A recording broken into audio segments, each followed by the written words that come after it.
It's often said that the devil's in the details, and the same can be said for real estate. When we deviate from the practical protocols, we find ourselves in the weeds and often things go off the rails. Let me give you an example. It would be customary, normal, and a strong suggestion on my part to take full-term listing agreements. But don't be surprised if you're sitting with a seller and they say, listen, I'll list my house with you, but I'll only give you 30 days or I'll only give you 60 days. I don't want to commit to a long-term listing agreement. I've had salespeople before make a whole lot of promises and not come through. So if you're as good as you say you are, then we'll look at extending it when we hit the 60-day mark. Now, don't be surprised if this comes up, and a lot of salespeople would fall trap to that. The problem is when you hit the 60-day mark, you're really sort of scattering around trying to get them to relist the property. Going to see them to get an extension is basically like going in for a listing appointment. So I think it's really important at this moment when it comes up in the conversation to have something to handle this to get you that full-term listing agreement. One of the go-tos that I've always thought was cute is the cross the desert technique. In this particular example, the seller doesn't want to sign a full-term listing agreement, and I would go on to say, well, let's pretend you were going to cross the Sahara Desert, and we knew it took 90 gallons of gas to get one side to the other, or 120, let's say. Would you only put 90 in the tank? And the answer is no. You'd put in 150, probably a little extra to get the job done. So what I go on to say is, you know what, I can sell your house. You just need to give me the fuel to get the job done. The point I'm trying to make is, statistically, we need enough time. And it's important that you have time should you need to make some adjustments, because you're going to make a fairly sizable investment.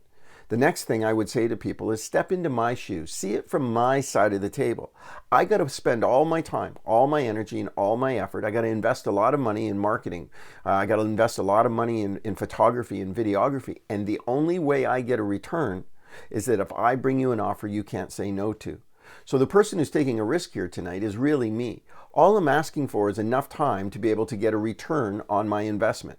Again, I like to make the point that I got to invest my money up front on not just the marketing, but the videography, the photography, the staging, the print, the postcards, the feature sheets. All of that is substantial. And the only way I get my investment back, plus make a profit, is that I bring you an offer you can't say no to. So the only person who really's got any risk here is me. Now, sometimes somebody's going to say to you, well, I've heard this story before. I had an agent make a whole lot of promises. I signed up for 6 months with somebody, and then they didn't deliver, and there was no way for me to get out of that relationship. So I'm only going to give you 30 or 60 days, and if you continue to do what you said you will, we'll continue to extend it. And I'd go on to say, you know, I've heard this before. It's disappointing for me when I find that people are not happy or satisfied with the last experience they had from somebody from my industry. So we at our company have gone as far as to create what we call a guarantee or a pledge. I'm going to put in writing everything I promise to do. And at any point in our relationship, if I'm not living up to your expectations, you have the authority to be able to call my broker and ask or demand that I fix whatever you feel needs to be fixed. And if I refuse to do that, my broker will then give your listing to another agent in the office who will do what you want to have done. The point is, when I tell you something, you can take it to the bank. And in fact, I'm going to put it in writing and promise you so that you'll always feel that you have that insurance to be able to make your point.